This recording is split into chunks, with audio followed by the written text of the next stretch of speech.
Começa agora, programa Painel Livre, com Marconi Viana.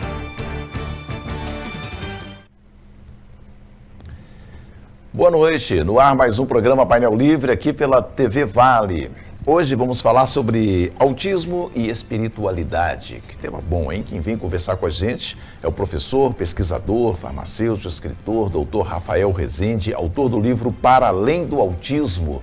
Quero agradecer a você que nos acompanha. Estamos ao vivo no nosso site tvvalinet.com.br, transmitindo no canal 34 digital e o programa já disponível em nossa plataforma no YouTube.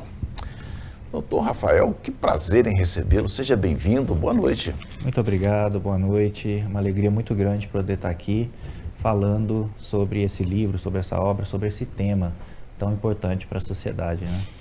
Antes da gente falar do livro, né? Você saiu de Minas, passou pela UFMG, professor de neurologia em Harvard, né? Como foi essa trajetória que despertou seu interesse pela neuroimunologia?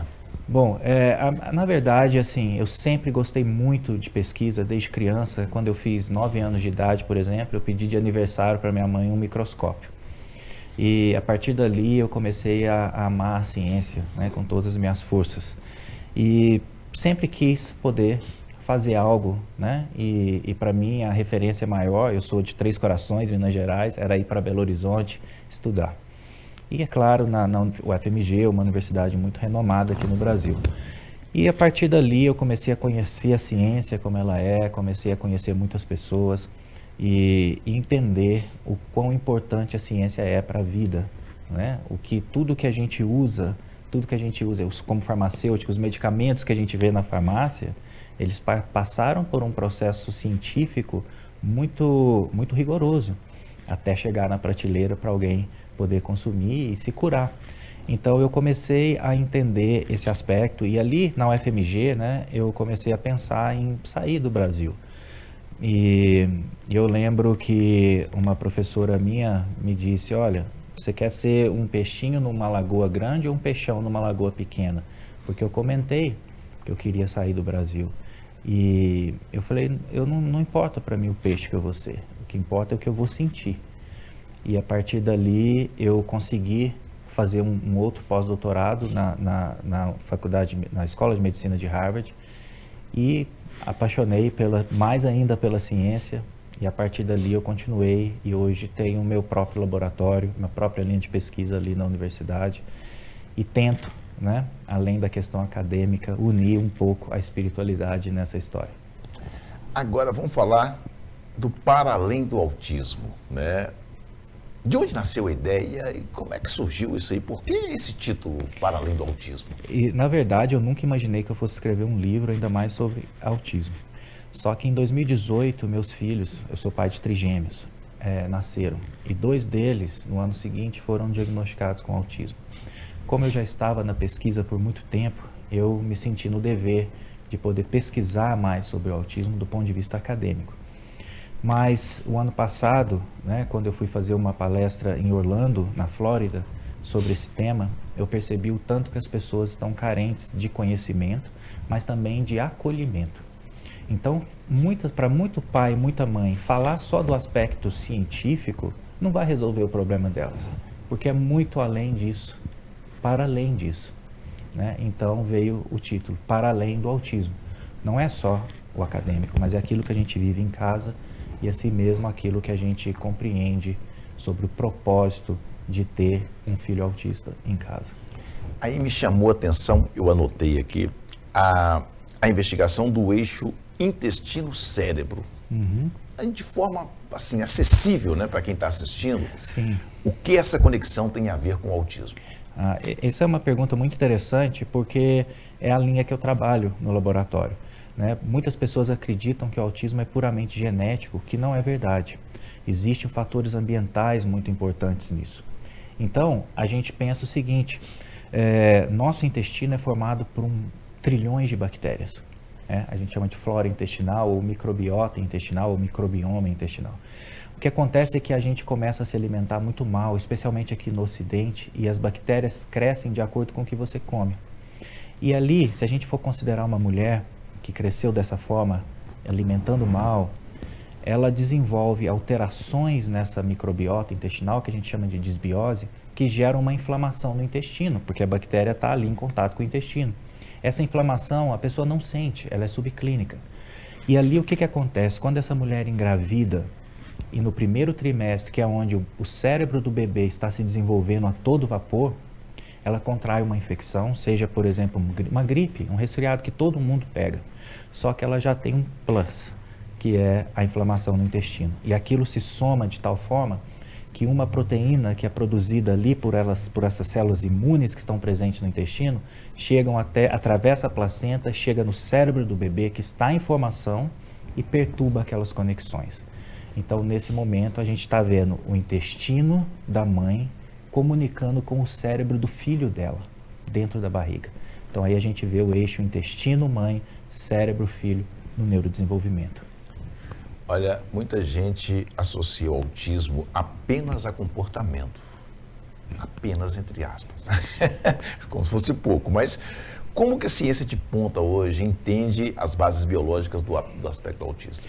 Sim, a essência dele é comportamental, existem alterações físicas no cérebro. O autismo, primeiro, não é doença, tá? Então não existe cura, ele não é doença. Ele existe uma forma de você ajudar aquela criança a se desenvolver na sociedade. Mas existem alterações cerebrais e, obviamente, alterações físicas. Essa criança, além dos transtornos comportamentais que você citou, ela vai ter, por exemplo, muita dificuldade em aceitar alimentos diferentes, então ela é muito seletiva com alimentos. Ela vai ter, quando o autismo tem um grau mais elevado, alterações ou distúrbios gastrointestinais. As crianças sofrem com cólicas terríveis, com muitos gases, às vezes com diarreia, às vezes com constipação. São sintomas físicos também, né, que vão acontecendo com essa criança. E é claro que a maior parte ela tem a sua essência no comportamento do ponto de vista cerebral, né, dificuldade na comunicação, comportamento repetitivo, estereotipado. Ela tem muitas vezes hipersensibilidade à luz, ao som. A gente vê muitas crianças com fones de ouvido, que não é para ouvir música, mas na verdade é para tampar o barulho que está vindo de fora, porque é muito intenso para ela, muito intenso. Imagina você aumentar os decibéis ali do seu ouvido, né? Então para ela é muito difícil. A principal característica é não conseguir ficar muito perto de muita gente, ter essa interação, olhar no olho. Muitas vezes é difícil para aquela criança, né? Então são essas alterações, né, que a gente observa, que se a gente soma num todo, a gente fala que ela está no espectro. Olha, quando se fala ciência e espiritualidade é sempre ligado muito mais no senso comum, à religiosidade, né? Mas, e como ser visto, normalmente é visto de forma, em campos muito separados, né? Ciência e espiritualidade. Como pesquisador, com formação tão rigorosa, né? Como é que chegou a unir dois temas nesse livro? Foi a partir do momento que eu tirei a palavra religião desse contexto de espiritualidade. Porque a religião do latim significa religare, que é religar a Deus. Isso é perfeito, é exatamente o que a gente tem. Só que quando a gente fala em religião, a gente leva, especialmente em países que não são tão religiosos como o Brasil, para um contexto muito mais pejorativo. Então, a espiritualidade, ela não fala somente de religião católica, espírita, protestante. Ela fala da sua essência. Você não é um corpo, você é um espírito, uma alma, seja lá o que você quer chamar.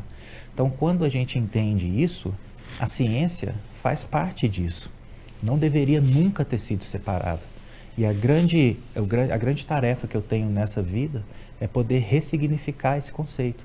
Trazer para as pessoas que são extremamente científicas o contexto da espiritualidade, que eles são, em essência, espíritos. E para aquelas que não acreditam na ciência, que elas também são constituídas ou regidas pela ciência física e pela ciência espiritual. Então, para mim, não foi difícil unir essas duas coisas. O difícil é poder conversar sobre isso de uma forma acessível a todos, né? Tem muita resistência? Tem, muita resistência. Lá nos Estados Unidos, né, onde eu vivo, eu trabalho, muitas pessoas são agnósticas, né? São puramente materialistas. Então, quando vem algum problema que eles vêm conversar comigo, e que eu começo a trazer essa questão espiritual, tem que ser muito delicado, porque eu estou falando disso com judeu, com muçulmano, com católico, assim, que às vezes é católico, mas não é praticante. Estou falando isso com pessoas que não acreditam em absolutamente nada além da matéria. E aí eles me falam, não, mas tudo isso é o acaso. Eu falei, tudo bem, você pode chamar de acaso, eu chamo de Deus. Outros podem chamar de Alá, outros podem chamar do que quiser. Mas esse acaso que você considera, na verdade, é Deus. É só a forma de como a gente fala, é semântica. Existe alguma coisa além. E aí eles começam eu percebo assim pela fisionomia deles, parece que começa a cair uma ficha. E aí eles assim, são rígidos, não querem atender, aceitar, mas depois começam a conversar mais comigo. Que deveria ser até mais fácil para um cientista conseguir conceituar. O problema se chegou no ponto, se chama ego. Porque o cientista, de uma forma geral, ele acredita que ele tem a inteligência superior às outras pessoas. Como que ele pode aceitar que existe uma inteligência superior a ele? Esse é o ponto. Então, se você aceita Deus, você aceita que existe alguém mais poderoso que você. Então, o ego seu vai abaixo. E esse é o grande problema dessas pessoas que vivem puramente na ciência, especialmente nessas universidades de alto nível. Eles se consideram deuses. E muitas vezes é inconsciente, tá? Muitas vezes é inconsciente. Olha, que tema ótimo, né? Autor do livro Para Além do Autismo, o Dr. Rafael Rezende está aqui junto com a gente nesse bate-papo sobre autismo e espiritualidade. A gente vai fazer um rápido intervalo, voltamos em instantes.